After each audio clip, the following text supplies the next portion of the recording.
Another story I heard about myself. This one happened in high school. We had this teacher in high school whose kid went to our high school. His name was Mr. McNamara, and his son Jake McNamara went to our high school. He was a sophomore when I was a senior, so he was 2 years behind me. And Mr. McNamara was an asshole. And one weekend, he and his wife decided to leave town, which you should never do if you're an asshole. And Jake McNamara decided to throw a party at the teacher's house. Hooray! And everyone around town heard about it, and we all got up individually and thought, okay, let's go over there and destroy the place. I walked into this party, everyone I had ever met was there, and everyone was drinking like it was the end of the world. I walked down to the basement, they had a pool table in the basement. One dude took a running start and threw his body onto the pool table and broke it in half. Another kid found out which room was Mr. McNamara's and went upstairs and took a shit on his computer. I'm standing in the basement and I'm holding a red cup. You've seen movies. And I'm standing there and I'm holding a red cup and I'm starting to black out. And I guess someone said, like, something, something, police. And in a brilliant moment of word association, I yelled, "Fuck the police! Fuck the police!" And everyone else joined in. 100 drunk white children yelling, "Fuck the police," with the confidence of guys who have like already been to jail and aren't afraid of it anymore. You know, that like, "I serve my nickel, you come and take me" confidence. But white children.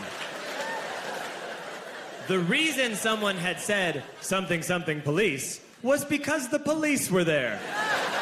So a Chicago police officer walked down the stairs and got to the bottom in the basement and looked out over a sea of drunk toddlers yelling, "Fuck the police," in his face.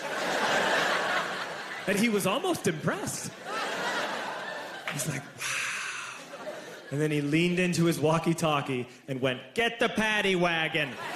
And my friend John, who is now a father, this man now has a baby, he grabbed a 40, smashed it on the ground, and yelled, "Scatter!" And everyone ran in a different direction. We all ran in different directions. It was like that scene in Ratatouille when the humans come in the kitchen and all the rats go in different ways. We all ran in different directions. I ran into the laundry room and I jumped up on the washing machine and I crawled out through a window into the backyard, and now I'm running through the backyard and there was this big chain link fence and I thought, I've never climbed a fence that high before. And then I woke up at home.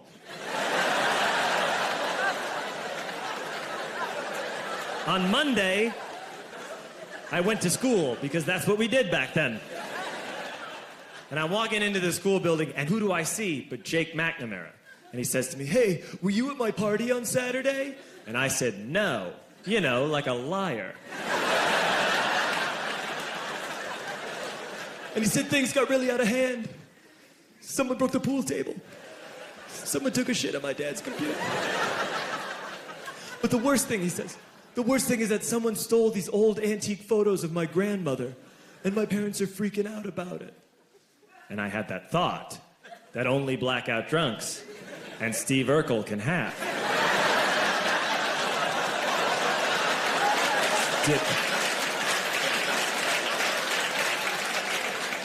Did I do that? I figured, no, I wouldn't have done that. But I was never sure until 2 years later. Relax. I'm playing video games with this kid named Alex that we also went to high school with. 2 years later, we've graduated by now. We're playing video games for a couple hours. And then Alex says to me, "Hey, come here. I want to show you something." And he takes me into his bedroom. And then he takes me into a side room off of his bedroom. Never a good thing to have. And he shows me a tiny room that is covered wall to wall in stolen antique photos from different people's parties over the years.